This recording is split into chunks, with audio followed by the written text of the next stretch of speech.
arranged for the marriage, and it was like a 2 months gap from the arrangement to the marriage. And immediately after marriage, like he said, like, I don't like you, I just want to leave, and he left. Even I was pleading him, I was begging him, and I was asking him to come back, but it never happened. If he is not going to come to me, I want to die that.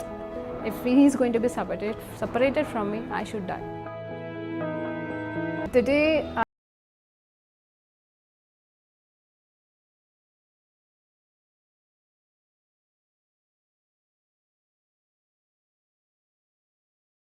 you are not going to do that.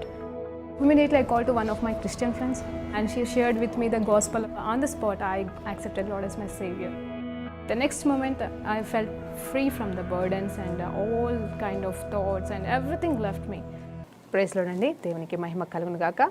మరి ఈరోజు మరి అద్భుతమైన రీతిగా ఈ చక్కటి దినమున మనం ఉంటుండగా మరి ప్రార్థన చేసుకుందాము. అలాగే దేవాది దేవునికి మరి మహిమ కలుగులాగా మరి వాక్యం మీ అందరినీ కూడా దీవించి ఆశీర్వదించేలాగా ముందుకు సాగుదామండి. ప్రార్థన చేసుకుందాం. పరిశుద్ధ గొప్ప దేవా, నీకు స్తోత్రం, స్తుతి, మహిమ, ఘనత, ప్రభావం చెల్లించుకుంటున్నాం నాయన. ఈ సమయంలో ఉన్న పాటను మీ పాద సన్నిధికి వచ్చుటకు మీరు నాకు ఇచ్చిన గొప్ప ధన్యతకి వందనాలు ప్రభా. నీ ప్రేమలోని సారాంశాన్ని ప్రభా ఈరోజు మరొక్కసారి మేము ధ్యానిస్తుండగా, అవును తండ్రి, అందరికీ తెలిసిన మాటనైనా, అందరూ ప్రభా చదువుకునే మాటనైనా తండ్రి, మరి ముఖ్యంగా క్రైస్తవులకి తెలిసిన మాట యోహాను సువార్త 3వ అధ్యాయం 16వ వచనంలోకి వెళ్ళిన సత్యాలు నైనా, ఈరోజు మా పట్ల మీరు చేసిన గొప్ప కార్యం ఏమే ఉన్నదో నైనా, ఎందు నిమిత్తమే మీరు ఈ లోకానికి వచ్చి ఉన్నారో, ఎందుకు మీరు జన్మించి ఉన్నారో, ఆ శుభ సందేశం ఎందుకు అయి ఉన్నదో దాని గురించిన సత్యాలు మేము నేర్చుకుంటుండగా మాతో మాట్లాడి ప్రభా సర్వసత్యంలో మమ్మల్ని స్థాపించమని యేసుక్రీస్తు నామములో ప్రార్థన వేడుకుంటూ పొందుకుంటున్నాం తండ్రి, ఆమేన్. ప్రైజ్ లార్డ్ అండి, దేవునికి మహిమ కలుగును గాక. మరి ఈరోజు దేవాది దేవుడు మనకిస్తున్న వాక్యాంశం ఏంటంటే యోహాను సువార్త 3వ అధ్యాయము 16, 17 వచనాలండి. అవును, ప్రాముఖ్యమైన దినంలో మనం ఉన్నాము కాబట్టి మరి ఈరోజు మరి ఈ మాటను చెప్పడానికి నేను ఇష్టపడుతున్నాను. అవును, మనకి మరి తెలుసండి, మరి అందరూ లోకమంతా కూడా డిసెంబర్ మాసంలో డిసెంబర్ 25వ తారీఖున మరి క్రిస్మస్ సెలబ్రేషన్ చేసుకుంటారు. ఆయన పుట్టాడు, ఆ తర్వాత మరి గుడ్ ఫ్రైడే రోజు ఆయన మరణించాడు అని చెప్పేసి మరి ఈ 2 దినములని ప్రాముఖ్యంగా మరి క్రైస్తవులంతా కూడా ప్రపంచమంతటా, హల్లెలూయా, లోకమంతా నిజమే అండి. మరి అందరూ ఆశ్చర్యపడేది ఏంటి అంటే మరి క్రైస్తవులు కాని వారు చెప్తున్న మాట ఏంటంటే, ఈవెన్ నేను ఎంతోమంది నోటి నుండి విన్న మాట ఏంటంటే, మన భారతదేశంలో ఎన్ని దేవతలు ఉన్నానో, ఎంతమంది దేవుళ్ళు ఉన్నానో, మరి లోకమంతటిలో మరి వాళ్ళ దేవుడే ఎక్కువ ఉన్నాడు, క్రైస్తవులే ఎక్కువ ఉన్నారు, మరి ప్రపంచమంతా కూడా వాళ్ళ దేవుడే ఉన్నాడు, వాళ్ళ దేవుడిని అంటే ఆ దేవుడిని ఆరాధించే వాళ్ళే ఉన్నారు అని చెప్పేసి ఎంతోమంది పలకడం మనం వింటూ ఉన్నాం. అంటే వింటున్నారు, అవును, లోకమంతటిని వేలుతున్న దేవుడు యేసుప్రభు వారు ఎన్నో దేశాలకి యేసుప్రభే దేవుడన్న సత్యము తెలిసి కూడా మరి మా దేశంలో ఉన్న దేవుడే మాకు సొత్తు, వేరే దేశం దేవుడు మాకు అక్కర్లేదని మరి ఎంతోమంది మరి అసత్యంలో నిలిచిపోతున్నారు. మరి దీనంతటికి కారణం ఏదైనాను మన దేవాది దేవుడైతే ఒక సత్యాన్ని మనకి బోధించడానికి ఈరోజు మన దగ్గరికి వచ్చి ఉన్నాడు. అదేంటి అంటే లోక రక్షకుడు మరి పుట్టిన దినమున మరి ఆయన ఏమిని వాగ్దానం ఇస్తున్నాడంటే, లోకాన్ని ప్రేమించిన దేవాది దేవుడంట. చూడండి, యోహాను సువార్త 3వ అధ్యాయం 16వ వచనాన్ని నేను చదువుతున్నాను. దేవుడు లోకమును ఎంతో ప్రేమించును కాగా ఆయన తన అద్వితీయ కుమారుడినిగా పుట్టిన వాణి యందు విశ్వాసముంచు ప్రతి వాడును నశింపక నిత్య జీవము పొందునట్లు మనుష్య కుమారుడు ఎత్తబడవలెను అంటారు. చూడండి, ఇక్కడ మనమేమో పుట్టినరోజు గురించి ఆలోచించాల్సిన దినముగా ఉంది, కానీ ఇక్కడ ఎత్తబడే గురించి మాట్లాడు. అవునండి, ఆయన పుట్టినది కేవలం ఎత్తబడడానికి అనే సత్యాన్ని మనం మర్చిపోకూడదు. అవును, ఆయన పుట్టినరోజు అని చెప్పేసి అన్ని పండుగలు చేసుకున్నట్టుగా, మరి అవును నెలంతా పండుగ చేసుకున్నట్టుగా కాదండి. ఈ సెలబ్రేషన్ ఆ సెలబ్రేషన్ అని కాదు, కానీ ఆయన ఎందుకు వచ్చి ఉన్నాడు, దేనికోసం వచ్చి ఉన్నాడు, ఏ పని నిమిత్తం వచ్చి ఉన్నాడు అనే సత్యం మనం గ్రహించినప్పుడే నిజమైన క్రిస్మస్ వాతావరణం మన హృదయాంతరంగంలో మరి వెదజల్లబడుతుందండి. హల్లెలూయా, దేవునికి మహిమ కలుగును గాక. ఈరోజు ప్రాముఖ్యంగా నేను కొద్దిసేపు ఈ కొద్ది నిమిషాలు నేను మాట్లాడుతుండగా మరి ప్రాముఖ్యమైన మాట నేను చెప్పాలనుకుంటున్నాను అంటే, this God has came into this world to give this universal salvation అండి. అవునండి, దేవుడు ఓన్లీ క్రైస్తవుల కోసం రాలేదు, క్రైస్తవులుగా ఉన్న దేశం కొరకు రాలేదు, క్రైస్తవులని మరి ఎక్కువ జనాభాగా ఉన్న దేశంలోనికి రాలేదు. మరి ఎక్కడైతే యేసుప్రభు వారి గారిని ఎక్కువగా ఆరాధిస్తారో అంతా కూడా మరి చర్చిలు మరి ఉన్నాయో అలాంటి దేశం కోసం దేవుడు రాలేదు, కానీ దేవాది దేవుడు వచ్చింది లోకం కొరకండి. చూడండి ఎంత చక్కటి మాట, for God so loved the world. కారణం చెప్తున్నానండి ఇక్కడ, ఎందుకు వచ్చాడు, హీ లవ్డ్ ద వరల్డ్. ఎందుకు వచ్చాడు? లోకానికి తన కుమారుణ్ణి అర్పించడానికి, అలాగే మరి ఎత్తబడే కారణం నిమిత్తం వచ్చి ఉన్నాడండి. హల్లెలూయా, దేవునికి మహిమ కలుగును గాక. ఈరోజు ప్రేమ గురించే నేను చెప్పాలనుకుంటున్నానండి. కారణం ప్రేమ. నేను గతంలో చెప్పి ఉన్నాను, ప్రతిసారి చెప్తూనే ఉన్నాను. నిజం చెప్పాలంటే ఒక్కటే సత్యం ఏంటంటే, ఆయన పుట్టినది చనిపోవుట కొరకు, చనిపోయినది మరి మన నిమిత్తమే, మన పాపాల నిమిత్తమే. క్షమించండి. మరి ఈరోజు శుభ దినమున, మరి నిజంగా క్రిస్మస్ దినము లాంటి వాక్యం చెప్పాల్సిన ఈ దినమున, మరి ఇంత శుభదినమున నేను మరి ఎందుకు లెంట్ డేస్ గురించి మాట్లాడుతున్నానంటే, మరి అదే కదండి మనకు కావాలి. మన పునాదులు పాడైపోగా నీతిమంతులు ఏమి చేయదురు అని చెప్పేసే సత్యాన్ని మనం జ్ఞాపకం చేసుకోవాల్సిన వారంగా ఉన్నాము. మరి ఎలా ప్రేమించాలి, ఎందుకోసము ప్రేమించాలి అనే దాని గురించి కూడా మనం నేర్చుకోబోతున్నాం. హల్లెలూయా, దేవునికి మహిమ కలుగును గాక. అవునండి, క్లుప్తంగా నేను ఈరోజు మరి ఎన్నో మెసేజ్లు వింటారు. ఈరోజు ఎంతోమంది సంఘానికి వెళ్తూ ఉంటారు. చర్చిలలో ఆల్రెడీ నెలంతటిలో మరి క్రీస్తు పుట్టాడు, క్రీస్తు పుడుతున్నాడు, పుట్టాడు, వస్తాడు, మరి అన్ని వాక్యాలు నేర్చుకుంటూనే వచ్చాం. కానీ కారణం అనేది మాత్రం ఈ లోకం మర్చిపోయింది. హల్లెలూయా, దేవునికి మహిమ కలుగును గాక. నేను చెప్పేది ఏంటంటే, ఈ లోకానికి అంతటిని రక్షించడానికి వచ్చాడండి. దానికి పునాది వాక్యము కొలొస్సీలకు రాసిన పత్రిక మరి 3వ అధ్యాయం నుండి మనం నేర్చుకోబోతున్నామండి ఈరోజు. మరి కొలొస్సీలకు రాసిన పత్రిక 3వ అధ్యాయంలోకి వెళ్ళి కొన్ని వచనాలు మనం ధ్యానిద్దాం. ఆయన చెప్పిన మాటలు ఎంతో గొప్పవండి, వాటినే మనం ధ్యానిద్దాం ఉంటాము. కొలొస్సీలకు రాసిన పత్రిక 3వ అధ్యాయం 12వ వచనం నుండి మీకోసం చదువుతున్నానండి. కాగా దేవుని చేత ఏర్పాటు చేయబడిన వారును పరిశుద్ధులను ప్రియులైన వారికి తగినట్లు మీరు జాలిగల మనస్సును, దయాలత్వమును, వినయమును, సాత్వికమును, దీర్ఘశాంతమును ధరించుకొనుడి. ఎవడైనను తనకు హాని చేసేనని, చూడండి, చేసేనని ఒకడినొకడు ఎడల ఒకరినొకడు సహించుకొనుచు ఒకరినొకడు క్షమించుడి. ప్రభువు మిమ్మును క్షమించులాగున మీరును క్షమించుడి. వీటి వలన, చూడండి, వీటినన్నింటిని పైన పరిపూర్ణతకు అనుబంధమైన ప్రేమను ధరించుకునుడి అని చెప్తున్నాడు. క్రీస్తు అనుగ్రహించు సమాధానము మీ హృదయములో ఏలుచుండనివ్వడి. ఇందుకొరకే మీ కొరకు శరీరముగా మీరొక్క శరీరముగా పిలువబడితిరి మరియు కృతజ్ఞులై ఉండి. ఇక్కడ చూడండి, ఈ వచనాన్ని చదువుతుంటుండగా దేవాది దేవుడు ఏం చెప్తున్నాడంటే, క్షమించుడి. ఎలా క్షమించుడి? ప్రేమించుడి. ఎలా ప్రేమించుడి అనేది మనం ఈరోజు నేర్చుకోబోతున్నాం.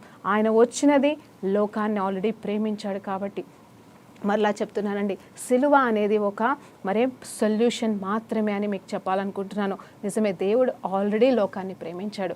ఏ రోజు ప్రేమించాడు తెలుసా అండి?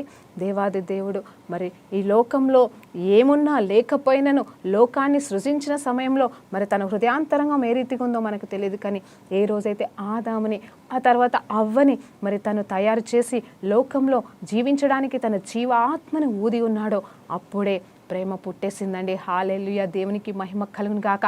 ఆ క్షణమే తన లోపల, తన శ్వాసతో, తన రూపంలో, తన జీవ ఆత్మ చేత మరి చేసి మరి ఒక మనిషిని తయారు చేసిన దినమనే నిజమైన ప్రేమ పుట్టింది. అప్పటి వరకు మనుషుడు లేడు, అప్పటి వరకు లోకం అంటే మరి ఏమీ లేదు అక్కడ. కానీ కేవలం పరలోకంలో దూతలు, మరి తోసివేయబడిన లూసిఫర్, తన టీం మాత్రమే ఉండొచ్చండి, తండ్రి దేవుడు మాత్రమే ఉండొచ్చు. కానీ ఎప్పుడైతే దేవాది దేవుడు, మరి త్రిత్వమైన దేవుడు, మరి ఆత్మ చేత నింపబడిన వాడు, పరిశుద్ధుడైన దేవాది దేవుడు, మరి ఆత్మయ్య ఉన్నవాడు ఆయనే, యేసుప్రభు వారు ఆయననే, దేవాది దేవుడు ఆయననే. మరి ఆయన ఏం చేశాడు తెలుసా అండి? ఒక మనిషిని తయారు చేసి, ఆ తయారు చేస్తున్నప్పుడే ప్రేమ పుట్టేసిందండి. ఇప్పుడు చూడండి, మనం అనుకుంటాం కదా, పక్క వాళ్ళ బిడ్డల్ని మనం ప్రేమించగలమా అంటే ప్రేమిస్తామేమో అండి. పిల్లలంటేనే ప్రేమ ఉంటుంది, ఆటోమేటిక్గా ఖచ్చితంగా ప్రేమ ఉంటుంది. ప్రేమ ఉండకుండా వాళ్ళని చూస్తేనే ముద్దాడతాము, మరి దగ్గర తీసుకుంటాము. ఒకవేళ వాళ్ళు మన శత్రువులు పిల్లలైనా కానీ వాళ్ళు చేసిన దానికి పిల్లలేంటి, పిల్లలదేముందిలే అని పిల్లల్ని కూడా దగ్గర చేసుకుంటాం. అంటే అందరూ అలా ఉండకపోవచ్చండి, కానీ ప్రేమిస్తామండి. అది ఆటోమేటిక్గా పుట్టేసిన ప్రేమ. కానీ అదే కన్న బిడ్డల పట్ల ఉండే ప్రేమ చాలా గొప్పదండి. అది మారని ప్రేమ. రక్త పాశం అంటారు. హల్లెలూయా, రక్త పాశం అంటారు. ఇక్కడ జీవ పాశం అని నేను అంటున్నాడు. ఎప్పుడైతే దేవాది దేవుడు ఒక మనిషిని సృష్టించాడో, ఈరోజు ఎంతోమంది తన వాక్యం వింటున్నారో నాకు తెలియదు, కానీ పరిశుద్ధాత్మ దేవుడు చెప్తున్నాడు ఏంటంటే, ఒక మనిషిని సృష్టించిన దినమున దేవాది దేవుడు తన సంపూర్ణతని ఆ మనిషిలోనికి విడుదల చేసి ఉన్నాడండి. ఆ సంపూర్ణతను బట్టి తనగానే ప్రేమించుకోగలిగి ఉన్నాడు. ఎందుకంటే నన్ను నేను ప్రేమించుకున్నట్టుగా ఎవరిని ప్రేమించలేం కదండి. ఆ రీతిగా తన పోలికలో ఉన్న తన బిడ్డని, మరి తన హస్తములతో చెక్కబడిన ఆ బిడ్డని ఆదాముని మరి దేవుడు ఎంతగానో ప్రేమించాడు. ఆదాం వలన వచ్చిన లోకాన్ని దేవుడు ప్రేమించాడు. అదే నిజమైన లోకం. అసలు లోకం అంటే ఏంటి అనేది మరి మరొక్కసారి జ్ఞాపకం చేస్తున్నాను. ఎందుకంటే మీరు పాత మెసేజ్లు అన్నీ విన్నా కూడా ఇవే మాటలు వస్తాయండి. మరి ఎప్పుడు చూసినా ఇదే ఈ కొన్ని ఒక 1000-1500 పేజీలలోకి వెళ్ళి ఆ వాక్యాలు మాత్రమే మనం చెప్పగలమండి. చెప్పినదే చెప్పినట్టుంటుంది, బోధించినదే బోధించినట్టే ఉంటుంది.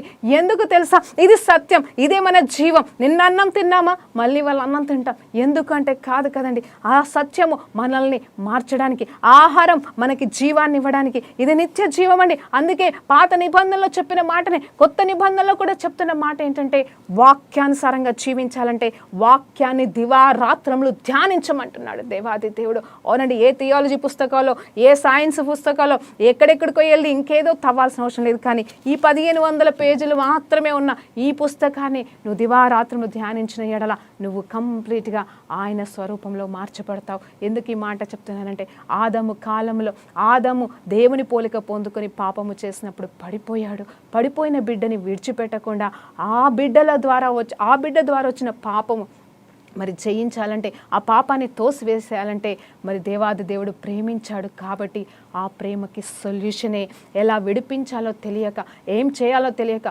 ఎన్నో మార్గాలు. మరి పాత నిబంధనలో మరి ముందు రక్తం చిందించబడింది. ఎవరిదండి చెప్పండి? దేనిది అంటే మరి జంతువులది. అన్ని జంతువులది రక్తం చిందించబడలేదు. మీరు జ్ఞాపకం చేసుకోండి. నేను గతంలో కూడా అడిగాను మిమ్మల్ని, కేవలం కొన్ని పశువులనే ఎందుకు ఎన్నుకున్నాడు, కొన్ని పశువులను ఎందుకు ఎన్నుకోలేదు అంటే ఆ సత్యం కూడా మేము చెప్పి ఉన్నాను. మరలా జ్ఞాపకం చేస్తున్నాను. ఎందుకంటే పాపము లేని గొర్రె పిల్లలు, పాపము లేని మరి అంటే పాపం అనేది ఇక్కడ ఎక్కడ వస్తుందంటే జీవంలోకి వెళ్ళొస్తుందంట. జీవంలో పాపం పోతుందంట. పరిశుద్ధ దేవుడు ఆయన పరిశుద్ధాత్మ శక్తి చేత ఊదిన జీవవాయువు మనిషిలోకి వెళ్ళినప్పుడు ఆయన పవిత్రుడిగానే ఉన్నాడు. కానీ ఎప్పుడైతే పాపం చేశాడో, పండు తిన్నాడో పాపం వచ్చేసిందండి. మరి జంతువులలో పాపం ఎక్కడికి వెళ్ళొచ్చింది అంటే అది నాకు తెలీదు. కానీ మరి జంతువులు ఏం చేసాయి తెలియకుండా ఆహారం ఏది ఇచ్చాడు దేవుడు అంటే మరి కేవలం గడ్డిని తినమని ఇచ్చున్నాడు. దేవుడు పెట్టినది ఆజ్ఞ ఏంటంటే రక్తాన్ని తినకూడదు, మాంసము తినొచ్చు కానీ రక్తాన్ని తినకూడదు అని. ఏ రక్తాన్ని అయితే మనము భుజిస్తామో ఆ రక్తం ఎలాంటిది తెలుసా అండి? జీవం అంట. సో ఏ శరీరంలో రక్తం ఉంటుంది అంటే మరి మనుషులలోనే కాదండి, పక్షువులలో కూడా, మరి జంతువులలో కూడా రక్తం ఉంటుంది. అయితే ఏ పక్షులు, ఏ జంతువులైతే రక్తానికి సంబంధించిన ఆహారాన్ని తినవో, జాగ్రత్తగా వినండి సుమా, ఆ జంతువులని మాత్రమే దేవుడు ఎన్నుకున్నాడని మీకు చెప్తున్నాను. Praise the Lord. ఎందుకంటే రక్తంలో జీవం ఉన్నది, రక్తాన్ని మీరు ముట్టకూడదు అంటున్నాడు. ఆ రక్తం ఎక్కడికి వెళ్ళి వచ్చిందంటే దేవునిలోకి వెళ్ళి వచ్చిన రక్తమే. కాబట్టి హల్లెలూయా, దేవునికి మహిమ కలుగును గాక. అందుకే గొర్రెలని, కోడెలని మాత్రమే ఆయన మరి ఎన్నుకున్నాడు. ఎందుకంటే అవి మీరు చూడండి, అవి నాన్ వెజ్ తినవు. అదే సింహాలు, మరి ఏ జంతువుని నువ్వు చూసినా అది ఆటోమేటిక్గా ఏదో ఒక ప్రాణిని చంపి తింటూ ఉంటుంది. కాబట్టి ఈవెన్ ఆకాశ పక్షులలో చూస్తే పావురాన్ని, మరి కొన్ని పిట్టల్ని మాత్రమే దేవుడు ఎందుకు ఎన్నుకున్నాడు అంటే మరి కొన్ని వాటిని అంటే అవి నాన్ వెజ్ తినేయండి. నాకైతే పరిశుద్ధాత్మ దేవుడు అలా బోధించున్నాడు. నేను మళ్ళీ చెప్తున్నాను, ఇక్కడ రక్తం చిందించాల్సిన పరిస్థితి ఎందుకు వచ్చిందంటే మన ప్రాణాన్ని కాపాడడానికి. మన ప్రాణం పోతుంది, పరలోకానికి వెళ్ళాలి. కానీ పరలోకానికి వెళ్ళకుండా మన ప్రాణం, మన జీవం, మన ఆత్మ నరకానికి వెళ్ళవలసిన పరిస్థితిలో ఉంది. కాబట్టి తప్పించడానికి మాత్రమేనండి నేను క్లుప్తంగా చెప్తున్నాను. ఈరోజు క్రిస్మసే కావచ్చు, ఈరోజు పండగ దినమే కావచ్చు, మీరు పశువుల తొట్టె గురించి మాట్లాడతారో, లేకపోతే ఇంకా దేని గురించి మీరు వింటా అని ఆలోచిస్తున్నారో, ఇంట్లో ఏ డెకరేషన్తో ఉన్నారో నాకు అవసరం లేదండి. నేను మాత్రం క్రీస్తు పుట్టాడు, లోకరక్షకుడు వచ్చాడు, ఎందుకు వచ్చాడు అనే సత్యం మాత్రమే నేను చెప్పడానికి ఇక్కడ ఉన్నానండి. ఎలా వచ్చాడు కాదండి, ఎందుకు వచ్చాడనే సత్యం మీకు బోధించవలసిన దానిగా నేను ఉన్నాను. కాబట్టి అది నా భారము. కాబట్టి నేను ఈరోజు బోధిస్తున్నాను. మరొక్కసారి హల్లెలూయా, దేవునికి మహిమ కలుగును గాక. అయితే ఈ కొలస్సీయులకు రాసిన పత్రిక 3వ అధ్యాయం 12 నుండి 14 వచనాలు మరలా మనం ధ్యానించినప్పుడు అక్కడ ఏమని అంటున్నాడు చూడండి. మీరేం చేయాలంట చూడండి. మీరు జాలిగల మనస్సును, దయాలత్వమును, వినయమును, సాత్వికమును, దీర్ఘశాంతమును ధరించుకొనుడి. చూడండి, ఎవరికైనాను హాని చేసిన ఎడల మీరు ఒకరినొకరు క్షమించుకొనుడి. నిజం చెప్పాలంటే దేవుడు మనము పాపము చేసినా కూడా క్షమించాడు. ఆ లక్షణమే మనకిస్తున్నాడు. ఆయన స్వరూపంలో ఉన్న మనము ప్రేమించాలంట, క్షమించాలంట. ఇదే నిజమైన మూలం. ప్రేమ ఎలా ఉంటుంది అంటే మళ్ళీ ప్రేమ యొక్క లక్షణాలు అయితే మనం కొరింథీయులకు రాసిన పత్రికల్లో మనం చూడొచ్చు, వినొచ్చు. కానీ నిజమైన ప్రేమ ఏమైనదంటే పాపులమైన మన కొరకు దిగి వచ్చినదే నిజమైన ప్రేమ. పాపులను క్షమించుటయే నిజమైన ప్రేమ. పాపులను ఎంకరేజ్ చేయమని నేను చెప్పట్లేదు, పాపులను ఇష్టపడమని నేను అనట్లేదు, పాపులను మరి సపోర్ట్ చేయమని నేను కానీ దేవుడు కానీ చెప్పట్లేదు. కానీ మరి పాపులని ప్రేమించి పాపులను క్షమించడానికి పాపుల నిమిత్తమే దేవుడు వచ్చి ఉన్నాడండి. నిజంగా ఒక మాట అడుగుతాను, ఆయన ఎవరి కోసం వచ్చానని చెప్తున్నాడండి? నేను పాపుల నిమిత్తమే వచ్చి ఉన్నాను, మరి నీతిమంతుల నిమిత్తం నేను రాలేదంటున్నాడు. ఏంటి అర్థము? దాని అర్థం ఏంటి అంటే నీతిమంతులకి రక్షకుడు అవసరం లేదా? నీతిమంతులకి మరి పాప క్షమాపణ అవసరం లేదా? పాపం లేకుండా పుడుతున్నారా? కాదండి. కాకపోతే ఏంటంటే మనము పాపులను క్షమించాలని, ప్రేమించాలని ఈ మాటని దేవుడు మనకి జ్ఞాపకం చేసే ఉద్దేశంలో చెప్పి ఉన్నాడని పరిశుద్ధాత్మ దేవుడు చెప్పి ఉన్నాడు. నేను రాలేదు నీతిమంతుల కొరకు అంటే నీతిమంతుడు ఒక్కడు కూడా లేడండి. ఫస్ట్ ఆఫ్ ఆల్ అంటే అందరూ పాపం చేసిన వారే అని మరి దేవాది దేవుని వాక్యమే చెబుతుంది. అందరి నిమిత్తం ఆయన వచ్చి ఉన్నాడు, అందరినీ ఆయన ప్రేమిస్తున్నాడు. మళ్ళొక్కసారి చెప్తున్నాను, లోకం అంటే ఏమున్నదంటే పక్షులు, జంతువులు, మరి ఆకాశ పక్షులు, సముద్రంలో ఉన్నవి, మరి అన్నీ కూడా ఈవెన్ ఇంక్లూడింగ్ ద చెట్లు, చేమలు, కొండలు, కోనలు అన్నీ కూడా లోకంలోనే ఉన్నాయండి. ఆ లోకాన్ని అంతటినీ కూడా దేవుడు ప్రేమించాడు. అలాగే మరి ఎవరిని ప్రేమించాడు అంటే మనిషిని ప్రాముఖ్యంగా ప్రేమించాడు. ఎందుకంటే తన పోలికలో పుట్టి ఉన్నాడు కాబట్టి, తన పోలికలో మరి దేవాది దేవుడు తయారు చేసుకున్నాడు కాబట్టి ఆ తండ్రి ప్రేమ తనని విడిచిపెట్టకుండా ఎంతవరకు తీసుకొచ్చిందంటే ఇదిగో కాగా తన అద్వితీయ కుమారునిగా పుట్టిన వాని యందు విశ్వాసం ఉంచులాగా. చూడండి, ఎవరు పుట్టి ఉన్నారు? యేసు ప్రభు వారు వచ్చి ఉన్నారు. మరి కన్యక గర్భంలో పుట్టి ఉన్నారు, పాపం లేని వారిగా పుట్టి ఉన్నారు. ఒక్కసారి ఆలోచించేద్దామండి. ఇక్కడ మొదటిగా ఆదాము అవ్వ పాపం చేసి ఉన్నారు. అవ్వనే పాపం చేసిందని లోకం పోడుస్తూ ఉందండి ఇప్పటికీ, ఈ రోజు వరకు కూడా. స్త్రీలు బలహీనులు కాబట్టి, అవ్వ పాపమే చేసింది కాబట్టి అవ్వనే పండు తినింది, అవ్వ దగ్గరికే సాతాను పోయిందంటే అవునండి, కొన్ని సత్యాలు దాంట్లో చాలా ఉన్నాయి. సత్యం ఏంటి తెలుసా? లోక రక్షకుడు అనేవాడు రావాల్సిందిగా ఆది నుండి కూడా మరి నాకు తెలిసి లూసిఫర్కి కూడా తెలుసేమో. ఎందుకంటే దేవుడు చేయబోతున్న ప్రతి ప్రణాళిక మరి తన ప్రాణప్రియుడైన తన దగ్గరగా ఉన్న, తనకి మరి అందుబాటులో ఉన్న లూసిఫర్కి కూడా పంచుకొని ఉంటాడండి. రాబోయే సంగతులు ఆది నుండి అంతం ఎరిగిన వాడు దేవాది దేవుడు. మరి తన దగ్గర ఉన్న వారికి ఖచ్చితంగా కొద్దో గొప్ప రాబోయే సంఘటనలు తెలుస్తూ ఉంటాయి. అల్పులం, అయోగ్యులం, మనుషులమే దేవుని సంగతులు, దేవుని గురించి రాబోయే సంగతులు, ఇతరుల గురించి రాబోయే సంగతులు ప్రవచనాత్మకంగా మనకి తెలిసినప్పుడు మరి ఖచ్చితంగా లూసిఫర్కి ఎన్నో విషయాలు, ఎన్నో సత్యాలు తెలుసు కాబట్టి దేవాది దేవుడు ఏం చేశాడంటే ఆ సమయంలో మరి నేను నమ్మేది ఏంటంటే మరి అక్కడ లూసిఫర్ గాడు ఏం చేశాడంటే అవ్వని మరి వాడుకున్నాడండి. ఎట్లా వాడుకున్నాడంటే పాపం ఎంటర్ అయ్యేలాగా. ఎందుకంటే వాడికి తెలిసిన సత్యం లోకరక్షకుడు ఒక స్త్రీ ద్వారా రాబోతున్నాడు అని. అవును, పాపం అనేది వస్తుంది, పాపము అనేది వస్తుందని కూడా తెలిసేమో, అందుకే ప్రణాళిక తను అడిగేసి ఉంటాడు. అది కూడా లోకరక్షకుడు మరి ఒక స్త్రీ ద్వారా రాబోతున్నాడు అన్న విషయం తెలుసు కాబట్టి ఆదాము ఎన్ని సంవత్సరాలు ఒంటరిగా ఉన్నంత కాలం సాతాను రాలేదండి. ఇప్పుడు చూస్తే ఒంటరిగా ఉన్నావా, ఒంటరిగా బతుకుతున్నావా, సాతాను శోధనలు వస్తాయి, అందుకే పెళ్లి చేసుకోవాలి, బాగుండాలి అంటారు ఇప్పటి సమాజం. అంటే అది కూడా నిజమండి. కానీ ఆ టైంలో ఒంటరిగా ఆదాము ఉన్నప్పుడు ఏ సాతాను రాలేదు. కానీ ఎప్పుడైతే అవ్వ వచ్చిందో, ఎందుకంటే సత్యం ఏంటంటే ఆ సత్యం ఎవరికి తెలుసు అంటే లూసిఫర్కి తెలుసు. అబద్ధికుడైన లూసిఫర్కి తెలిసిన సత్యం ఏంటంటే ఆ రక్షకుడు, లోక రక్షకుడు ఒక స్త్రీ నుండి వస్తున్నాడు. ఆ స్త్రీ ఎవరో కాదు, దేవుడు ఇప్పుడు తయారు చేసిన అవ్వనే అని తెలుసు కాబట్టి అవ్వని మోసపుచ్చినాడు. మోసపోయిన అవ్వ ఒప్పుకుంది, క్షమించమని కోరలేదు కానీ ఒప్పుకుందండి. ఒప్పుకోనులనే క్షమాపణ ఉంది. అందుకే దేవాది దేవుడు ఆమెను బట్టి లోకాన్ని శపించలే, ఆదాంని బట్టి, ఆదామా నిన్ను బట్టి ఈ భూమి శపించబడింది అంటున్నాడు. శపించబడింది అన్న మరుక్షణం మరి భూమి కూడా శపించబడిందంట. ఆదాము నుండి వచ్చే సంతానము శపించబడుతుంది. అక్కడ అవ్వ శపించబడుతున్నది, భార్య కాబట్టి తన ద్వారా వచ్చిన బిడ్డలు శపించబడ్డారు, పాపంలోనికి ప్రవేశించారు, పాప జీవితంగా ఈ రోజు వరకు ఈ లోకం వెళ్ళిపోతూ ఉంది.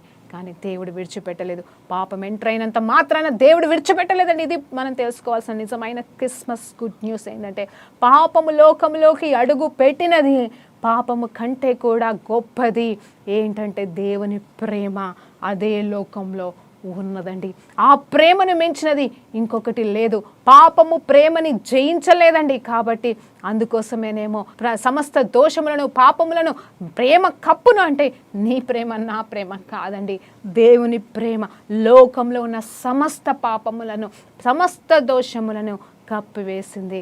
ఆ సొల్యూషనే యేసు ప్రభు వారు భూమి మీదకి రావడం, జీవించడం, బ్రతకడం, అది కూడా పాపం లేకుండా అండి. అప్పుడు కదండి నిజమైన సొల్యూషన్. అవును, మళ్ళీ చెప్తున్నాను, కారణం అంతా కూడా ప్రేమే. ప్రేమనే మూలం, ప్రేమనే కారణం. ఆ ప్రేమను బట్టి యేసు ప్రభు వారి సిలువ యాగం. హల్లెలూయా. సిలువ కేవలం సొల్యూషన్ మాత్రమే. నేనేమంటానంటే ఒకవేళ సిలువ లేకపోతే హల్లెలూయా వేరే మార్గం దేవుడు ఎన్నుకుంటుండేమో. సిలువ ఆటంకం అయిపోతే ఒకవేళ సిలువ కాని ఎడల ఇంకొక సొల్యూషన్ దేవుడు ఎన్నుకుంటుండేనేమో. కానీ ఈ లోకాన్ని మాత్రం ఆయన విడిపించడానికి ఏదో ఒక మార్గం ఎన్నుకునేవాడే దేవాది దేవుడు అండి. హల్లెలూయా. దేవునికి మహిమ కలుగును గాక. అయితే ఇక్కడ కొలెస్సీ రాసిన పత్రికలో ఏమంటున్నా అంటే ప్రేమించండి, క్షమించండి, తోటి వారిని ప్రేమించండి, క్షమించండి, హత్తుకోండి, మరి మంచి బుద్ధి కలిగి ఉండండి అంటున్నాడు. వీటన్నింటి పైన పరిపూర్ణతకు అనుబంధమైన ప్రేమను ధరించుకొనుడే అంటున్నాడు. ఆయన లక్షణము ప్రేమ. కాబట్టి ఆ ప్రేమని మనం మొదటిగా ధరించుకోవాలి. అప్పుడు ఆ ప్రేమని మనం ధరించుకుంటేనే హల్లెలూయా పరిశుద్ధత అనేది ఆటోమేటిక్గా మన జీవితంలో మనకి తోడుగా నిలబడుతుంది. ప్రేమిస్తే మనం ద్వేషించకపోతే ఒకరిని చంపము, ఒకరి గురించి తప్పుగా ఆలోచన చేయము. ఒకరిని క్షమించినప్పుడు మనకి పగ ప్రతీకారాలు అనేవి రావు. పగ ప్రతీకారాలు లేకపోతే హింసలు అవన్నీ ఏమీ ఉండవండి. అంటే దాని అర్థం ఏంటంటే ప్రతిదానికి మూలం ప్రేమే. ఆ ప్రేమకు కారణభూతుడే యేసు ప్రభు వారు, తండ్రి అయిన దేవాది దేవుడు. అయితే ఇంకొక వచనాన్ని మీకు బోధన చేస్తున్నాండి. రోమీయులకు రాసిన పత్రిక 5వ అధ్యాయం 3 నుండి 6 వచనాలు చూస్తే, రోమిలకు రాసిన పత్రిక 3వ అధ్యాయం మనకు ఆ శక్తి సరిపోతుందా? మనం నిజంగా క్షమించగలుగుతున్నామా? నేనైతే రోజు ఎంతో మందిని క్షమించలేకపోతూ ఉంటాను. మళ్ళా దేవుని సహాయం కోరుకుంటాను. ప్రభా నువ్వు క్షమించమన్నావు కదా, నేను క్షమిస్తాను, కానీ నాకు సహాయం చేయి ప్రభా, నా వల్ల కాదు అని అడుగుతూ ఉంటాము. నిజంగా ఈరోజు మీరు ఎన్ని బహుమానాలు తీసుకుంటున్నారో, మరి శాంటా క్లాజ్ అంట, మరి ఇంకేదోనంట, మరి ఏ బహుమానం మీరు కోరుకుంటున్నారో. అవును కదండి, పుట్టినరోజు నాడు ఖచ్చితంగా బహుమానాలు వస్తాయి. మరి యేసు ప్రభు వారి పుట్టినరోజు అంటే బహుమానాలు ఆయనకి మనం ఇచ్చేదేముంటుందండి? ఏముండదు. కానీ మనకి ఆయన బహుమానాలు ఇవ్వాలని కోరుకుంటారు. నేనైతే ఆల్రెడీ పెద్ద లిస్ట్ రాసి పెట్టాను, ప్రభా నీ క్రిస్మస్కి నాకు ఈ గిఫ్ట్లు కావాలని. మరి ఈరోజు మీరే గిఫ్ట్లు అడుగుతున్నారండి దేవుణ్ణి. నేను అడుగుతున్నాను, పరిశుద్ధతని ప్రేమని ధరించుకోవడానికి కృపనివ్వమని అడుగుతారా? వాటిని ఆయన లక్షణాన్ని ఆయన స్వరూపాన్ని మరి దేవునిలో మీరు కోరుకుంటారా? అదే బహుమానంగా మీరు ధరించుకుంటారా? ఏదో మరి సెలబ్రేషన్లో రెడీ అవ్వడం కాదు, తెల్ల బట్టలు వేసుకోవడం కాదు, లేకపోతే క్రిస్మస్ బట్టలు ధరించుకోవడం కాదు. కానీ అదంతా మంచిదండి, ఆయన చేసిన కార్యాలను ధ్యానించుకోవడం మంచిదే. కానీ నిజంగా ఒక ఆచారబద్ధమైన పండుగలు కాదు మనం చేసుకోవాల్సిన నిజమైన పండగ ఏంటంటే ప్రేమ చేత నింపబడిన నిజమైన ప్రేమ ధారలతో కూడిన పండగ. హల్లెలూయా.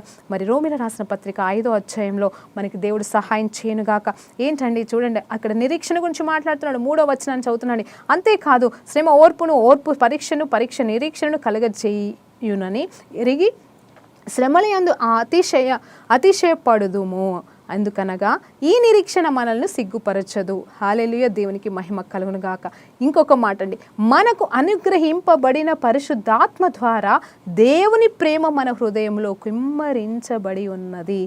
ఏలయనగా మనం ఇంకా బలహీనులమై ఉండగా క్రీస్తు యుక్త కాలమున భక్తిహీనుల కొరకు చనిపోయెను. చూడండి ఇక్కడ ఏమంటున్నాడు, పరిశుద్ధాత్మ వలన ప్రేమ మనలోనికి కుమ్మరించబడిందంట. హల్లెలూయా. మన హృదయంలోకి కుమ్మరించబడిందంట. చాలామంది పరిశుద్ధాత్మ అభిషేకం కావాలి, సన్నిధి కావాలి, హల్లెలూయా దేవునికి మహిమ కలుగును గాక అని పరిగెడతాం. నేను కూడా అండి, నేనేం తక్కువ తినలేదు. దేవా ఈరోజు నన్ను నింపు, ఫిల్ మీ అఫ్రెష్. అదొక పదం దొరికింది అందరికీ. ఫ్రెష్ కాదమ్మా, ముందు ప్రేమ నూతనమైన ప్రేమ. ఆయన ప్రేమ నూతనీకరించబడుతుందంట. ఈరోజు చేసి నువ్వు కన్నీరు కార్చి పడుకుంటే పొద్దున లేసేసరికి ఆయన ప్రేమ మనల్ని దుఃఖము నుండి నాట్యంలోకి మారుస్తుందని వాక్యం చెప్పట్లేదా? ఏమంటున్నాడు, though you cry in the night అంట. అంటే నీ మార్నింగ్, నీ బాధ, నీ దుఃఖము రాత్రంతా ఉండిన ఉదయము సంతోషంతో నింపబడతావు అని చెప్పేసి వాక్యం చెప్తుంది. అంటే అది నిజమే కదండి. ఇక్కడ మరి ఆ రీతిగా దేవుని ప్రేమ మనలోనికి రావాలి అన్నా, మరి ఉండాలన్నా, నిలవాలన్నా, అది మనం నమ్మాలన్నా, ఆ నిరీక్షణ మనకి కలిగి ఉండాలన్నా, మనకి ఇంకో సత్యం తెలియవలసింది ఏంటంటే పరిశుద్ధాత్మ దేవుడే మనలో, మన హృదయములో ప్రేమని కుమ్మరిస్తున్నాడు. అభిషేకం కంటే కూడా శ్రేష్టమైన మొదటి లక్షణం, అభిషేకం కంటే కూడా శ్రేష్టమైనది ప్రేమ అనే కుమ్మరింపు మనకి కావాలండి. ఇది ఉంటే ఆల్మోస్ట్ నీ పరిచర్య సంపూర్ణమవుతుంది. నీ పరిచర్య ఇదిగో పైకి కిందికి కాదండి, ఒక స్లోపు లాగా ఉండదు, కానీ స్ట్రేట్గా వెళ్ళిపోతుంది. మరి అక్కడ కర్వ్స్ అనేది ఉండదు అని నేను నమ్ముతున్నాను. ఈవెన్ నేను కూడా ఈ 15 సంవత్సరాలండి ఇంచుమించు నేను దేవుని రక్షణలోకి వచ్చి ఒక హిందూగా ఉన్న నన్ను మరి దేవుడు పట్టుకున్నాడు. మరి ఆ తర్వాత దేవుని సేవ అని పరిగెడుతూనే ఉన్నాను 15 సంవత్సరాల్లో. కానీ ఎప్పుడు చూసినా పడడం లేవడమే అండి. పరిగెత్తేది తక్కువ, పడడం లేవడం ఎక్కువైపోతున్నా నా జీవితంలో. నాకు దేవుడు నేర్పించిందల్లా ఒకటే, నువ్వు దేనికోసం పరిగెత్తకు, ఆయన స్వరూపం, ఆయన సుగుణాలు అవి నీలో ఉన్నాయా లేవా, వాటి కోసం నిలబడి పొందుకో అంటున్నాడు. నిలబడి పొందుకోమంటున్నాడు. ఒక సామెత ఉంటుంది కదండి, నిలబడి నీళ్ళు తాగడం మంచిదంట, పరిగెత్తి పాలు తాగడం అంటే. నేను అనుకున్నాను, ప్రభా సంవత్సరాల నుండి పరిగెత్తాను, నీ సేవ అని ఏమాత్రం ఎక్కడేసిన గొంగలు అక్కడలాగానే కనిపిస్తుంది ప్రభా. మరి నాలో మార్పు లేదు పూర్తిగా, నా సేవలో ఏదో చేశానంటే చేస్తున్నాను, కానీ సంతృప్తి లేదే. ఒక్కొక్కరు పెద్ద పెద్ద సేవకులతో పోల్చుకుంటే, అంటే పోల్చుకోవడం నా పని కాదండి, no comparison in the Christian calling. మనం ఒక్కరితో పోల్చుకోవాల్సిన అవసరం లేదు, కానీ మనకి దేవుడిచ్చిన మా దర్శనం ఏదైతుందో దాని ప్రకారమన్నా మనం ముందుకు వెళ్ళాలి కదా. నా దర్శనం చూస్తే ఎక్కడో కనిపిస్తుంది, నేను చూస్తే ఇంకెక్కడో ఉన్నాను, ఇదేంటి ప్రభా ఎందుకు నేను రీచ్ అవ్వట్లేదు? వాళ్ళందరికీ ఇచ్చిన దర్శనం ప్రకారం వాళ్ళు రీచ్ అవుతున్నారే, మరి నేను ఎందుకు రీచ్ కాలేకపోతున్నాను అన్నప్పుడు దేవుడు నాతో చెప్పిన మాట ఏంటంటే, కేవలం ఒక్కటే ఒక మాట ఏంటి అంటే, నిన్ను బట్టి కాదు, కానీ నీలో నా పరిశుద్ధాత్మను బట్టి కార్యాలు జరుగుతాయి. అవును కదా ప్రభా, నా సొంత శక్తితో నేను పరిగెత్తట్లేదు, మరి నీ ఆత్మశక్తిని కోరుకుంటున్నానంటే కాదు, ఆత్మ కాదు నువ్వు కోరుకోవాల్సింది, అభిషేకం కాదు నువ్వు కోరుకోవాల్సింది, ఆయన కుమ్మరిస్తున్న ప్రేమని నువ్వు మొదటిగా కోరుకోమని చెప్పాడు.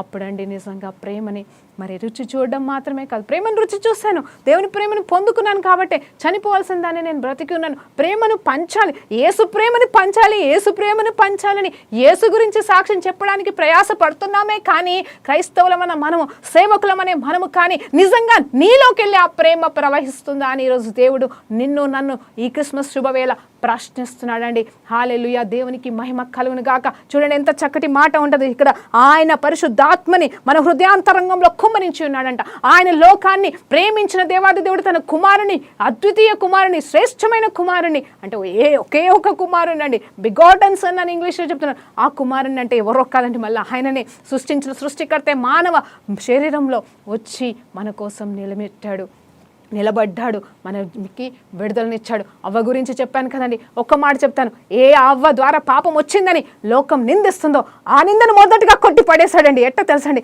పరిశుద్ధాత్మ మరి ఆ తల్లిని భరించింది. హల్లెలూయా, ఆమె పరిశుద్ధాత్మను చేత నింపబడి మరి ఆ శాపము ఆ స్త్రీ ఆ రోజే మరి కొట్టివేయబడిందండి. హల్లెలూయా, దేవునికి మహిమ కలుగును. స్త్రీకి వచ్చిన నిందని మరి యేసు ప్రభు పుట్టక ముందే, మరి అంటే భూలోకానికి రాకముందుగానే ఆ తల్లి గర్భంలోకి పాపం ఎలా అవ్వ కడుపులోకి వెళ్ళిందో, అలాగే మరి పాపం లేని దేవాది దేవుడి లోక సృష్టికర్తనే మరి ఆ తల్లిలోనికి పరిశుద్ధాత్మ రూపంలో మరి ఉద్భవించి స్త్రీలో ఉన్న పాపాన్ని కొట్టిపడేశాడు. అలాగే ఆదాంలో ఉన్న పాపం అయితే ఇంకా కొనసాగించబడుతుంది, కానీ మనము ఎప్పుడైతే యేసు ప్రభు మన కొరకు మరి ప్రాణం పెట్టాడని ఆ నెక్స్ట్ వచనాలు మనం ధ్యానిస్తే, మరి మనం ఒప్పుకున్నప్పుడు, ఆయనని రక్షకుడిగా అంగీకరించినప్పుడు మన పాపాల నుండి మనం విమోచించబడి నిజమైన దేవుని బిడ్డలుగా మార్చబడి పరలోకానికి వారసులు అవుతామని ప్రార్థనతో ముగించుకుందాం. పరిశుద్ధుడా గొప్ప దేవానికి స్తోత్రమయ్య. ఈరోజు ప్రభు ఈ శుభదినమున తండ్రి నీ చక్కటి ప్రేమ గురించి, నీ ప్రేమకి పునాదులను గురించి మేము ధ్యానించుకొని ఉంటుండగా ప్రతి బిడ్డను దీవించి ఆశ్రయించి మీరే మహిమ ఘనత ప్రభావాలు పొందుకోమని యేసుక్రీస్తు నామములో ప్రార్థనతో వేడుకుంటూ సమర్పిస్తున్నాం తండ్రి. ఆమేన్, ఆమేన్. Praise lord.